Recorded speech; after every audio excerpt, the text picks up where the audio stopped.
Okay, good afternoon to everyone, and let me thank all of you for being present, and certainly the Harris County District Attorney, Kim Mogg, is here. Thank you, DA, for being here, and Chief Acevedo and his team, and he'll be speaking following me, and then followed by the DA, and then whomever, Chief, you think would be appropriate. As you can see, the what's on the table and the pictures really speak for themselves.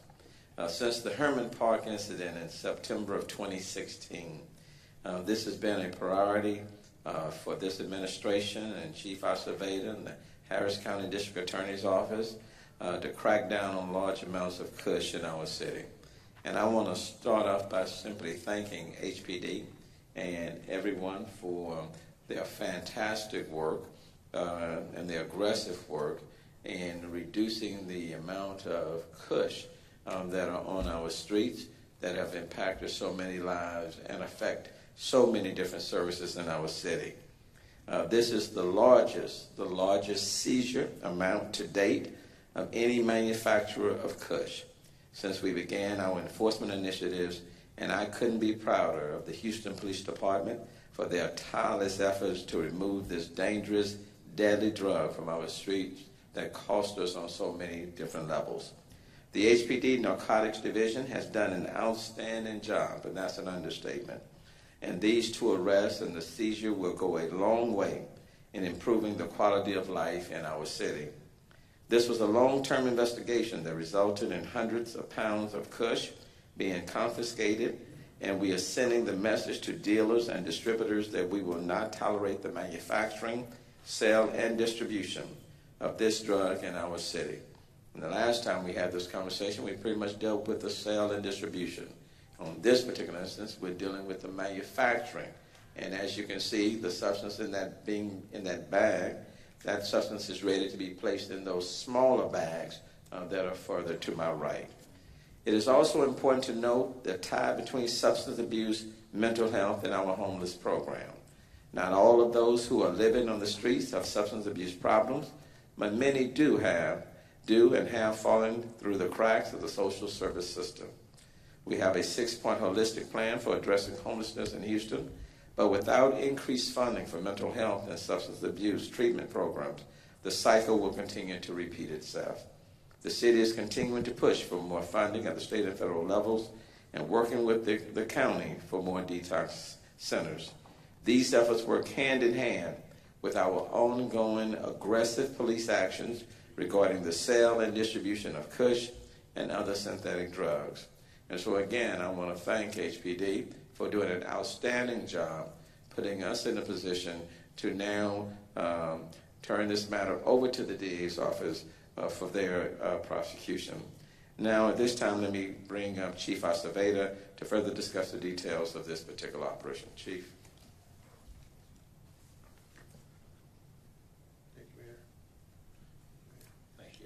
Thank you, Mayor.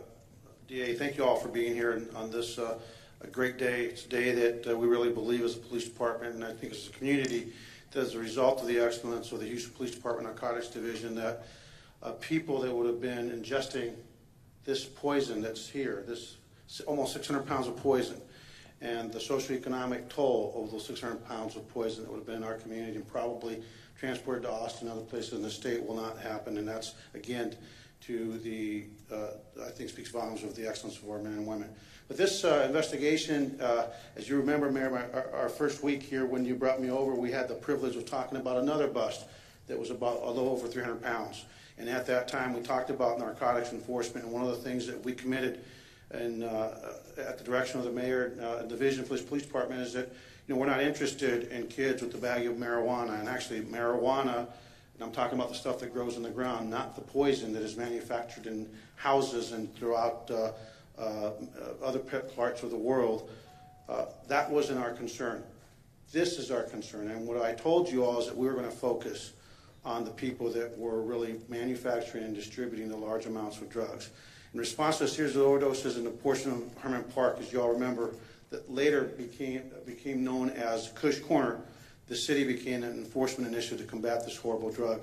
16 folks last summer overdosed in one day, And since then, we continue to fight diligently every day using all of our resources available.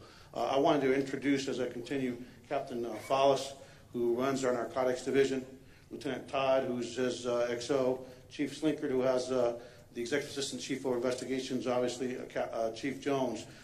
This team is phenomenal, and the narcotics division has used several tools, investigative tools, since the Herman Park incidents to attempt to determine the source of these drugs and who's responsible for the absolute poison that's leading to the overdoses of people. And then the last thing that they've been doing is trying to combat the distribution network, and this is absolutely a distribution network. Again, this is almost 600 pounds. This organization was responsible for manufacturing operation that they not only distributed the product throughout Houston, but actually manufactured it on site in a large-scale, well-known, well-established operation.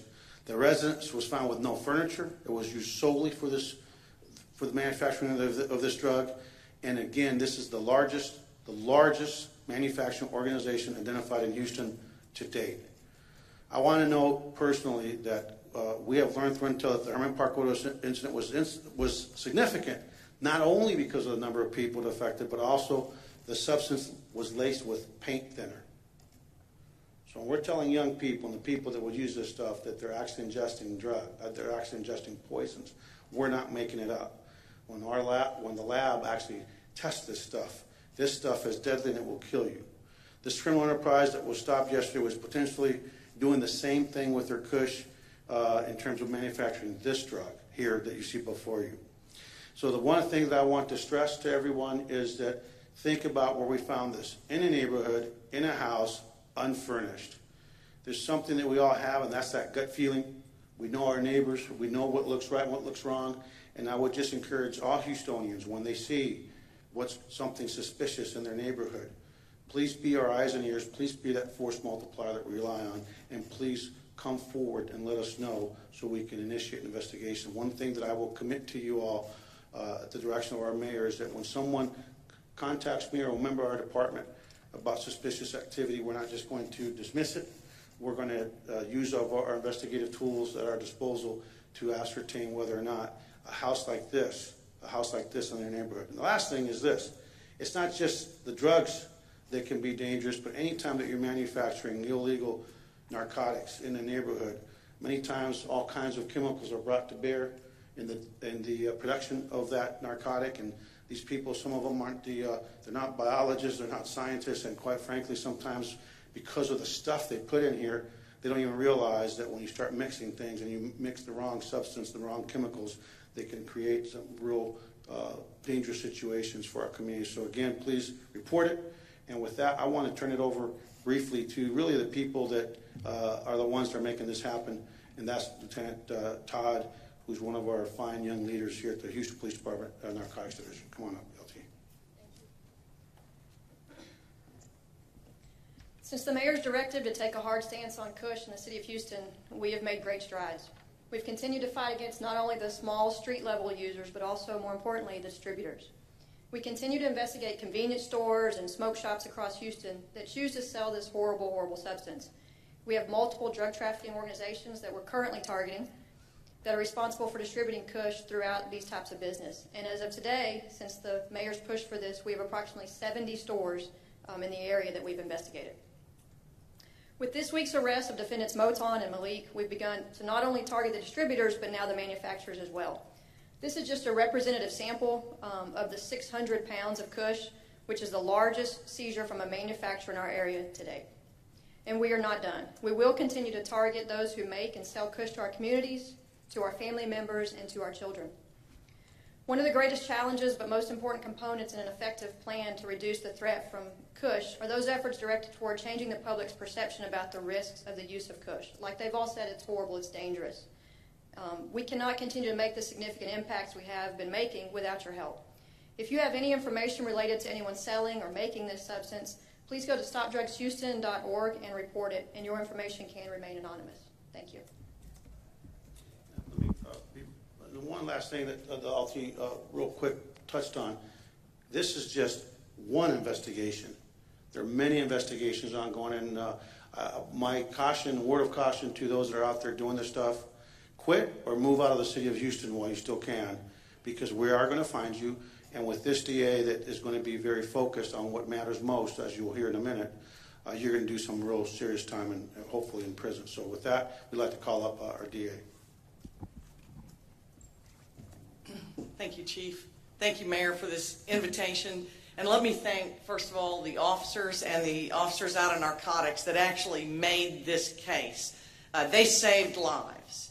I also want to thank the prosecutors who assisted them. Ruben Perez is the Bureau Chief of the Special Crimes Division, Special Crimes Bureau. He and his lawyers worked on this with the Houston Police Department and making good on our campaign promise of going after and up the chain after the drug dealers, not the drug users. This is making good on our promise. And will we throw the book at them? Yes, Chief. The manufacturers and the distributors of this poison might as well have gone into their garage or their kitchen, taken all the chemicals in all of the cleaning products, mixed them up, sprayed them on stuff, and sold it to our children and other people out there going to these smoke shops as synthetic cannabinoid. It is synthetic. It is nothing like cannabis. It is pure poison. So please don't mistake our marijuana program, which is diverting hundreds of people around jail, as any indication that we're soft on crime. What we wanted to do with this police chief and this law enforcement department is move up the chain so that we can get the distributors. And when we get them, we do not intend to let them go. We intend to make them pay a heavy price for what they're doing to our community and our children. So I just want to warn parents out there, this is marketed to our kids. It's marketed in anything from Scooby-Doo packs to other packs that look harmless. It's told by people who own smoke shops that this is legal and that this is harmless, and it's anything but that. I have personal experience as a lawyer in over 30 years of practice. I've seen individuals impacted by Kush. It makes it difficult for them to carry on a normal life. They are highly addicted, and their lives take, in every case that I saw, a dramatic turn for the worse. So this is the equivalent of poison that was recovered from our streets by our cops and our local DA's office, and I just couldn't be prouder because these bags represent lives saved. With that, I just want to thank everybody for being here and let you know, if you are one of those manufacturers or retailers selling Kush, time to get out of the business.